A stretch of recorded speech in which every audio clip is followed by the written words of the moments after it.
Bien le bonjour.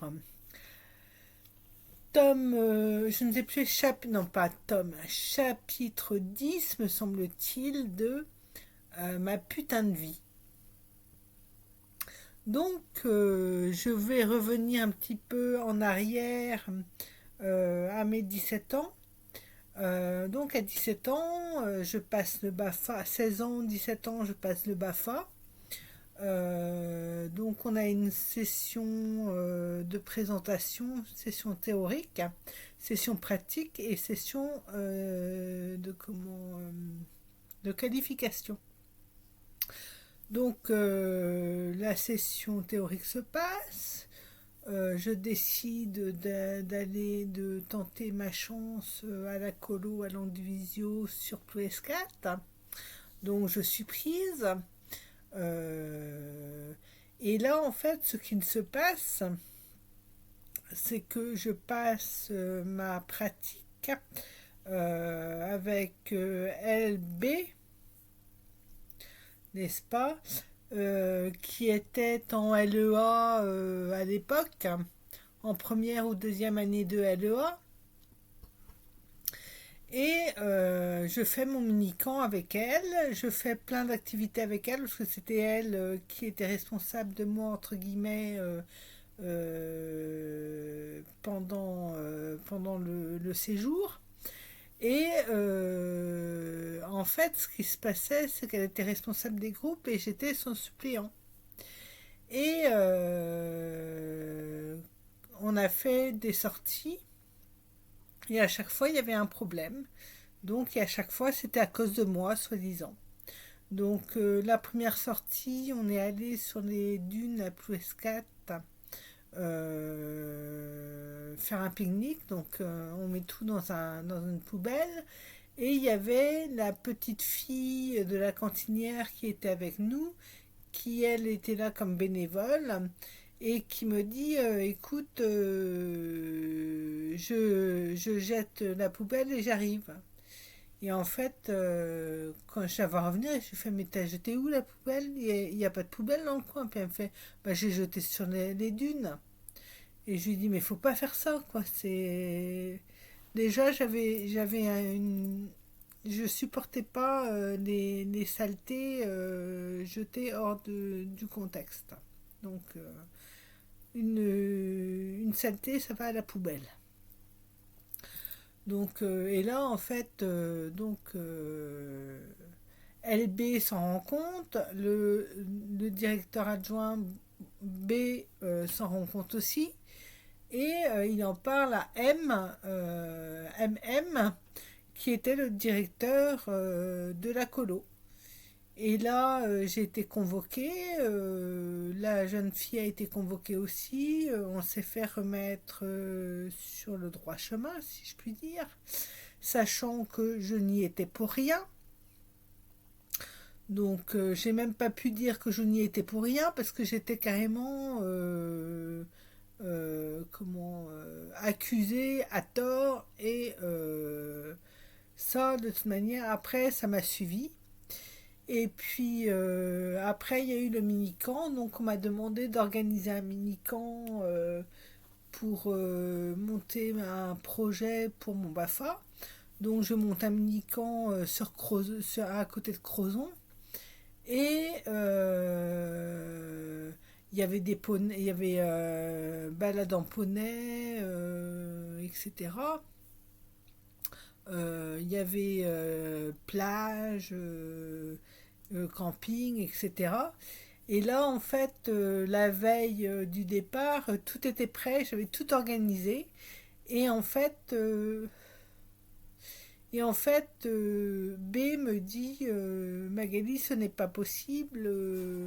Euh, il a, il a même pas regardé ce que j'avais fait. Il me fait écoute, on a décidé que tu irais à Plouguerneau faire le mini-camp sur un terrain privé et vous allez organiser ça avec LB et vous allez vous débrouiller. Et il me fait, quelle idée tu as eu d'essayer d'aller sur Crozon alors que c'est très loin d'ici, etc., etc. Il m'avait pas dit qu'il fallait que ce soit dans un périmètre extrêmement proche. Crozon, c'est pas si loin que ça. Et enfin bref. Donc je passe, je téléphone à la personne avec qui je m'étais arrangé, etc., pour avoir des contacts sur place. Et là, je lui explique et tout ça, et puis il me dit comme ça, je comprends, et il me fait, je m'y attendais. Et je contacte après les personnes par rapport aux activités que j'avais prévues. Et je leur explique que mon projet a été refusé, qu'on me demande de le faire plus proche, etc., etc., etc. Donc voilà. Donc et LB, en fait, je l'ai retrouvé non pas à la fac, parce que à la fac je ne la voyais jamais, mais je l'ai retrouvée en 2014, me semble-t-il. 2004, non, c'était 2004 ou 2014, je sais plus. 2004 peut-être. J'ai été envoyée en Espagne pour faire de l'animation dans un hôtel où je suis restée une semaine parce que ça m'a pas plu du tout. J'aimais pas parler allemand pendant toute la journée et puis ça me gonflait. Donc, et si j'étais partie, c'était pour progresser en espagnol et puis pouvoir passer mon CAPES à la fin de l'année, ce qui n'aurait pas été, comment dire, normal, vu que j'aurais entendu parler de l'allemand toute la journée. Donc, je ne sais pas qui avait envoyé mon CV à EPAL. Et en fait, je suis contactée quand j'étais en Espagne. Et on me dit, voilà, il y a un poste de directrice de centre de loisirs qui se libère. Est-ce que vous seriez intéressée? Je lui fais, oui, oui, ça m'intéresserait fortement. À Saint-Paul, j'étais pas intéressée, mais après, à Plouédin-Trémaouézan, j'ai accepté. Et là, je suis tombée sur LB qui était au secrétariat de l'animation d'EPAL. Et j'étais professeur, mais on m'a donné un contrat de saisonnier, alors que j'étais professeur et j'aurais dû avoir un contrat de professeur avec la paye qui va avec. On a oublié de me compter 2 semaines de travail par rapport au contrat au départ. Après, on ne m'a pas donné les 2 semaines en salaire. Après, l'année suivante, au mois de septembre, l'année suivante, en fait, on me réclame de l'argent avec l'écart d'Alain Rouet, l'écart de l'Elorn.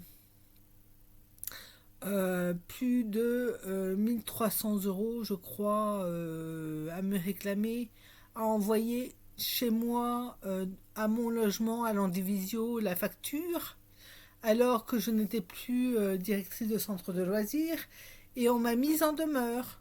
Donc j'ai dû payer, donc j'ai contacté EPAL pour leur dire qu'il y avait un problème et que quelqu'un avait usurpé mon identité pour me faire payer.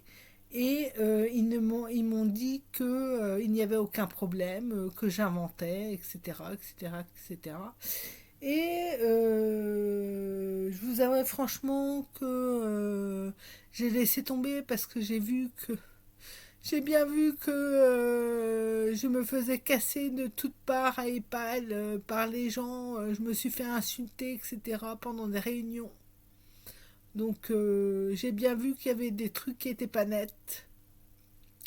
Donc voilà. Donc moi on m'a envoyé dans des endroits où j'ai entendu, où on m'avait prévenu qu'il y avait un pédophile qui arrêtait pas de traîner ses guêtres à Plouédern-Trémaouézan.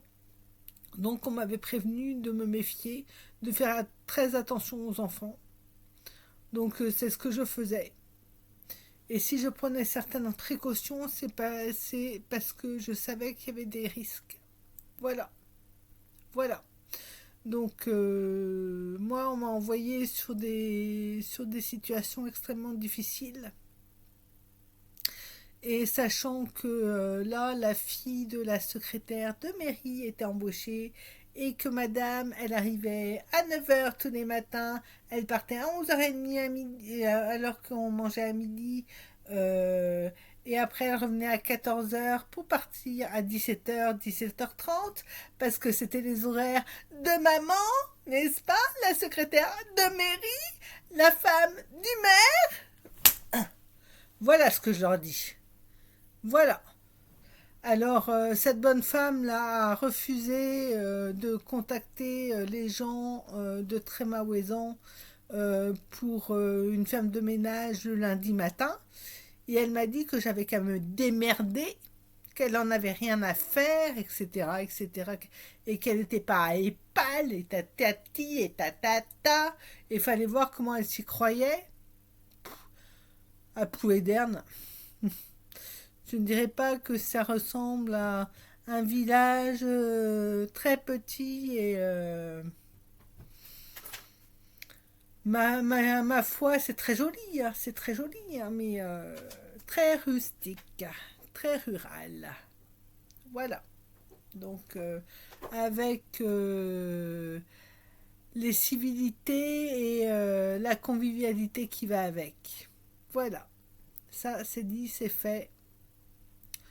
Voilà. Donc, si je vous parle de tout ça, c'était pour en venir aux gens que j'avais fréquentés dans les centres de loisirs. Donc, LB, en fait, il faut revenir sur LB parce que, en fait, sa mère était femme de ménage à Saint-Esprit quand j'y étais. Et il y avait son frère aussi, MB, qui était en terminale scientifique à l'époque.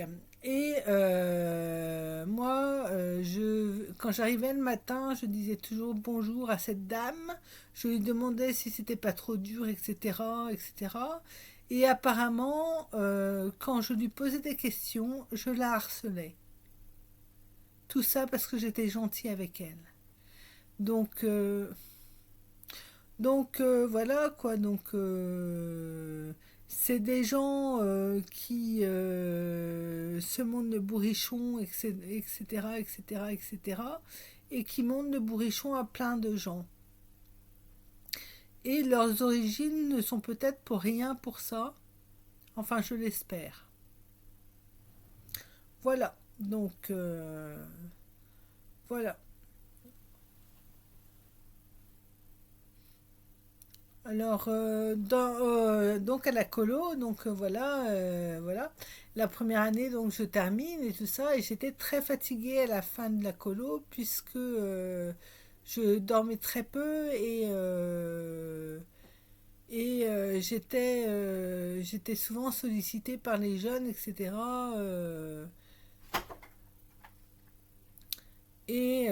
Voilà. Donc, et en fait, l'année suivante, j'arrive à l'Andivisio, toujours, mais au centre de loisirs.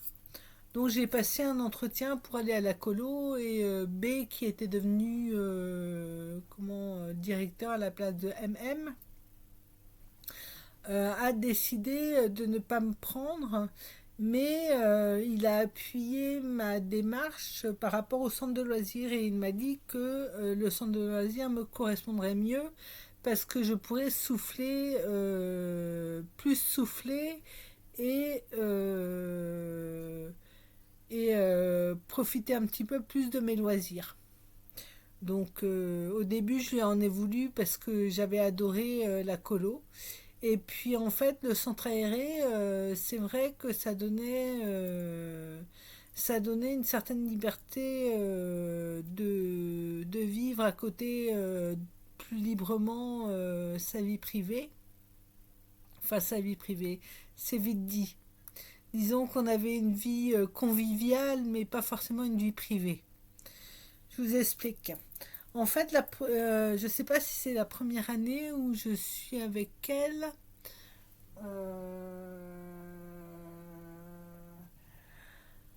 Donc la première année, je rencontre Noisette, la directrice du centre de loisirs. Je discute avec elle, etc. Je vois son projet pédagogique que je trouve extrêmement intéressant. Et là, elle nous explique qu'elle veut qu'on fasse des fiches d'activité. Alors, je fais des fiches au départ, et puis j'ai vite vu que les autres ne faisaient pas de fiches et ne préparaient pas leurs activités. Alors moi, je continuais à préparer les activités, donc des fois, je prenais du matériel dans le local et je le ramenais le lendemain quand je venais travailler.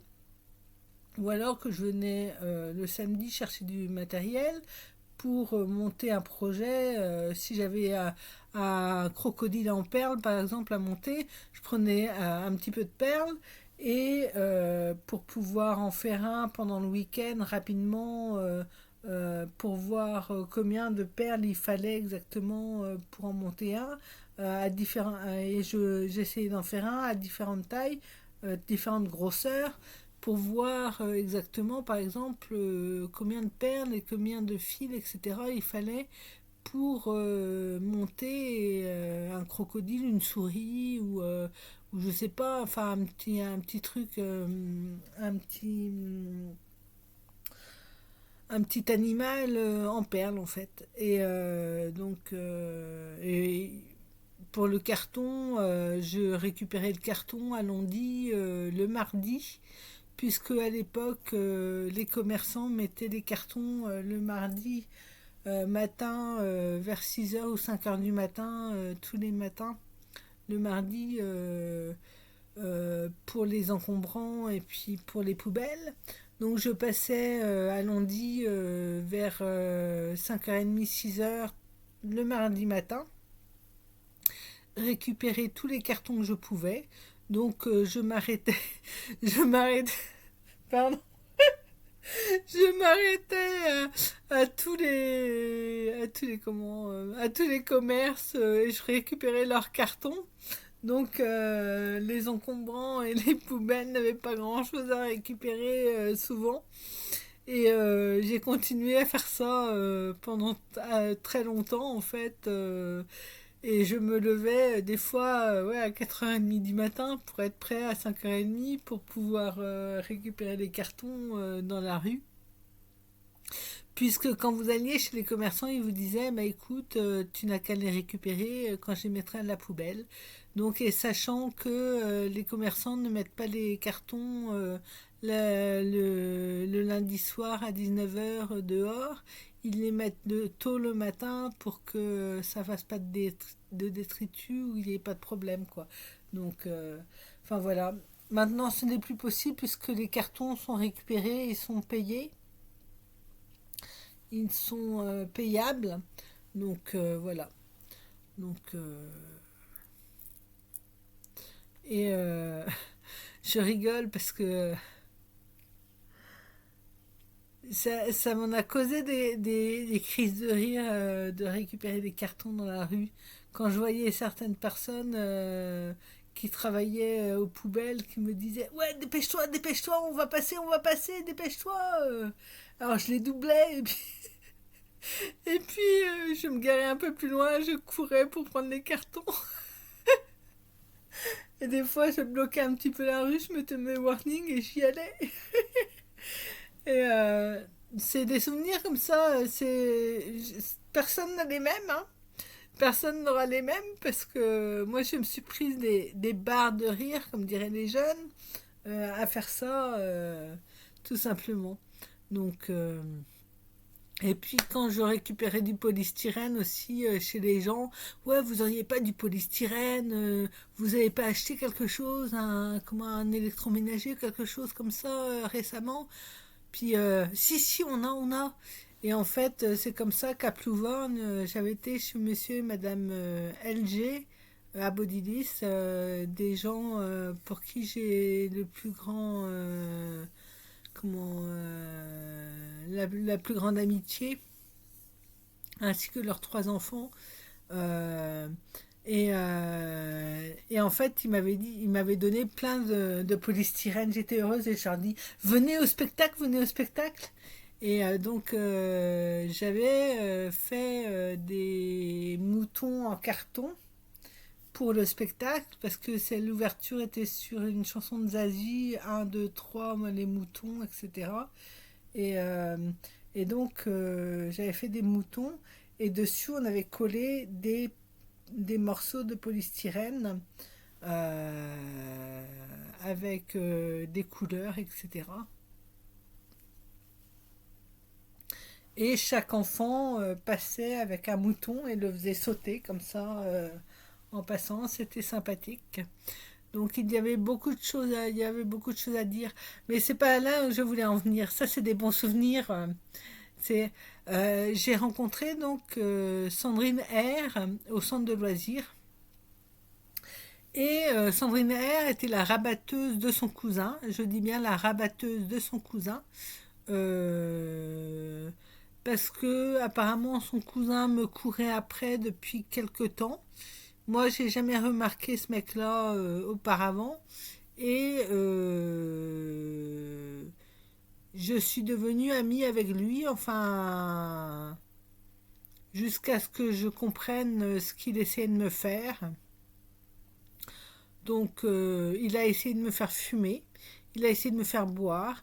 Il me disait, il n'arrêtait pas de me parler du délirium tremens à chaque fois qu'on allait aux fauvettes et il promenait une délirium tremens. Et il me disait que ça devait être bien cool de devenir taré à 40 ans. Et puis il me regardait avec un de ses sales airs. Voilà. Donc je comprenais pas exactement pourquoi il me disait ça, mais je sentais un danger. Je sentais un danger. Et en fait, le jour du décès de sa mère, il m'a appelé. Oui, ma mère est décédée, etc. J'étais à Plouvorne cette année-là. Je ne sais, c'était en 1980. 18 ou 19. Et, et là, j'ai acheté des fleurs pour leur rendre service. On m'a jamais remboursé les fleurs que j'ai achetées. Donc, et d'une. Le jour, la veille de l'enterrement, on a été faire une visite à la famille. Et là, on s'est retrouvés coincés, ma soeur et moi, avec toute la famille. Et là, il me fait, oui, je veux que tu viennes te balader avec moi. Donc, je vais faire un tour avec lui. Et là, il me demande de l'épouser. Et je lui dis, mais t'es pas bien, hein, t'es pas bien. Moi, je suis comme ta sœur. Je veux pas t'épouser. Je veux pas avoir de relation avec toi. Euh, Et là, j'ai compris que il y avait un problème, quoi. J'ai compris qu'il y avait un gros problème et que si SR m'avait collé comme ça au train, c'était pas parce qu'elle était mon amie, mais bien parce que on essayait de me la jouer à l'envers et ce PR là, Patrice R, le cousin de Sandrine R, de Nolwenn R. Donc il y en a un qui était de Plougovest, l'autre de Landivisio et l'autre de Crozon, enfin à côté de Crozon. Et rien à voir avec mon centre, ma colo, hein. Rien à voir avec mon mini camp de la colo, hein. Je la connaissais pas à l'époque. Et donc Sandrine R, pendant presque 10 ans, je vais la côtoyer. Et en fait, elle va arrêter subitement de venir me voir une fois qu'elle aura eu son permis. Mais avant, en fait, avant qu'elle l'ait, toutes les années où on a fait le centre de loisirs en même temps, je conduisais quand on partait en soirée, je conduisais quand on faisait ceci, je payais l'essence.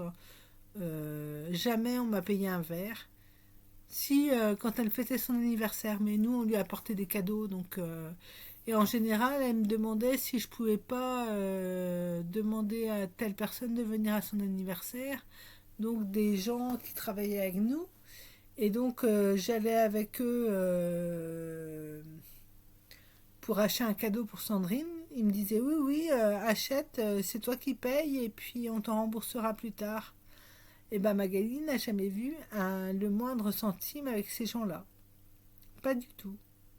Donc il y en a plusieurs. Donc c'est pour montrer l'honnêteté de ces gens-là. Donc et c'était tous des gens de cet environnement.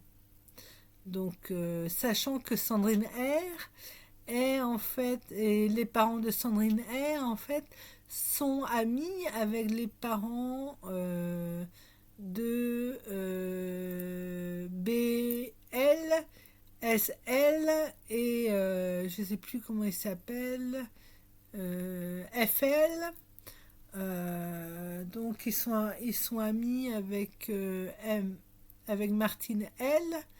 Et il racontait plein de saloperies sur moi à ces gens-là, qui sont aussi des amis à mes parents. À un moment donné, toutes les saloperies qui ont été faites à mon encontre l'ont été faites par un groupe, pas par une personne, deux personnes ou trois personnes, mais par un groupe de personnes assez important, sachant qu'ils ont tous à peu près mon âge ou l'âge de mes frères et sœurs, ou que ce sont des gens de leur famille qui essayent de me mettre dans l'embarras, pour pas dire de me foutre dans la merde, pour que les gens comprennent bien, pour que les jeunes comprennent bien ce que ça veut dire mettre dans l'embarras. Donc j'en ai vu des vertes et des pas mûres, et je sais que elle m'a mis dans les pattes David S, qui a travaillé avec moi en centre de loisirs une année. Il faisait des tours de magicien. Au début, ça m'amusait. Et puis, je me suis rendu compte qu'en fait, il voulait être calife à la place du calife, directeur à la place de la directrice. Voilà. Et il me l'a pas caché, hein. Il me l'a pas caché. Je lui ai dit qu'il avait qu'à tenter sa chance. Et je pensais pas qu'on me la mettrait à l'envers avec Birgit R. Donc je lui avais rendu service, j'ai fait plein de choses pour le centre de loisirs, et elle essayait de faire croire que j'étais pas la directrice du centre de loisirs, hein, avec des fiches de salaire d'animateur au lieu de directeur. Et quand vous téléphonez à EPAL, on vous dit de vous arranger avec elle. Et quand vous téléphonez chez elle, elle répond pas. Enfin voilà. Donc c'est pour vous montrer l'honnêteté des gens. Et je vais vous montrer dans un des prochains dans un des prochains chapitres. Je vous montrerai les fiches de salaire que j'ai reçues, qui ne sont pas datées, qui ne sont pas. Je sais moi à quelle date elles ont été émises, parce que je sais à quelle date j'ai travaillé pour eux, mais il n'y a pas de date, ou alors quand il y a les dates, il n'y a pas si c'est en francs ou en euros, mais on sait que les euros, c'est à partir de 2003-2004, et j'ai travaillé en 96-97 pour Plougovest. Voilà, cherchez l'erreur. Donc, et tous ces gens ont essayé de m'éloigner de tous mes amis, les Brestois à la faculté. Ils ont essayé de tous m'empêcher de me mettre en couple avec quelqu'un qui me plaisait vraiment. Ils ont essayé de me forcer à me mettre en couple avec l'autre espèce de taré de AM, pour qui j'avais énormément de mépris et du dégoût, hein. Je ne montrais pas ce que je ressentais parce que je suis polie, mais j'ai énormément de dégoût pour ce mec. Et pas depuis qu'il m'a violée, mais déjà avant qu'il me viole, j'avais du dégoût pour lui. Il me dégoûtait intrinsèquement. Quand je voyais, j'avais du dégoût, du mépris pour lui, du dédain. Voilà ce que j'avais, voilà ce que je ressentais. Et pour Patrice R, c'est la même chose. Quand j'ai vu comment il réagissait, et puis que en fait, il essayait de se mettre avec moi parce que j'avais la direction de centre aéré et parce que j'étais en train de travailler pour devenir prof. Hein. Vous comprenez? Un dealer qui est marié avec une prof, c'est cool parce qu'il a accès aux adolescents en ayant sa femme comme prof. Et comme il a accès aux adolescents, qu'est-ce qu'il fait? Eh ben, ils invitent des adolescents chez eux. Et puis ils font la fête. Et puis ils fument des joints. Et puis quand ils fument des joints, qu'est-ce qui se passe? Eh ben, ils proposent à d'autres adolescents de vendre de la marchandise aussi. Ah, et plein de choses comme ça. Voilà, donc voilà. Voilà, donc et c'est ce que j'ai essayé de faire comprendre aux animateurs de Plouvorne quand j'étais en 1999 ou 2000, euh, quand je leur ai proposé de fumer un joint.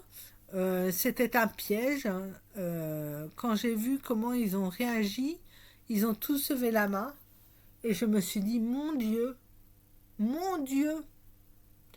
Et quand je leur ai dit, mais vous vous rendez compte que si je vous fais fumer là, je deviens une dealeuse.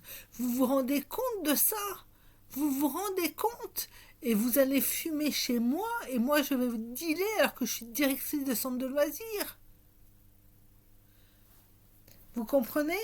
Donc, et j'aurais dit qu'à partir du moment où ils fument avec un dealer, ils sont des dealers potentiels eux-mêmes. Et c'est là que ça fait tilt pour certains. Voilà. Donc, si je le redis et je réexplique, c'est pour que les jeunes comprennent que fumer, ce n'est pas anodin. Fumer avec des dealers, ça l'est encore moins. Et fumer et dealer pour sa propre consommation et puis après pour son investissement personnel, etc., etc. Ça commence comme ça et puis ça vous prend tout le bras. Donc c'est un engrenage. Et après, ceux qui passent à l'héroïne, à la cocaïne, au crack, etc., c'est un engrenage aussi. Et c'est pas en faisant semblant et en mettant des trucs, des gouttes dans les yeux pour que ses yeux soient plus blancs, en se lavant les dents avec des nivites pour que les dents soient blanches, en mettant de la crème, de telle crème pour avoir une peau de telle couleur, pour ne pas avoir de rougeur, pour ne pas avoir ceci ou ne pas avoir cela. Donc voilà, voilà. Donc les gens qui se griment, je comprends qu'on va y être mieux de sa personne, je comprends très bien. Mais les gens qui se droguent et qui n'arrêtent pas de se maquiller comme des acteurs, en fait, parce que c'est ce qu'ils sont, hein, ce sont des pantomimes qui jouent un rôle, mais qui ont oublié que le seul rôle qui vaille le coup, c'est d'être soi-même. Et tous les rôles qu'ils jouent à côté, c'est-à-dire se prendre pour quelqu'un qu'ils ne sont pas et qu'ils ne seront jamais, ben, vivre dans l'illusion, ça n'a jamais mené personne, ça a toujours mené personne nulle part. Voilà. Donc, il n'y a pas de destination pour les gens qui vivent dans l'illusion. Il n'y a pas de destination finale. Voilà. Voilà, c'est tout ce que j'avais à dire pour aujourd'hui.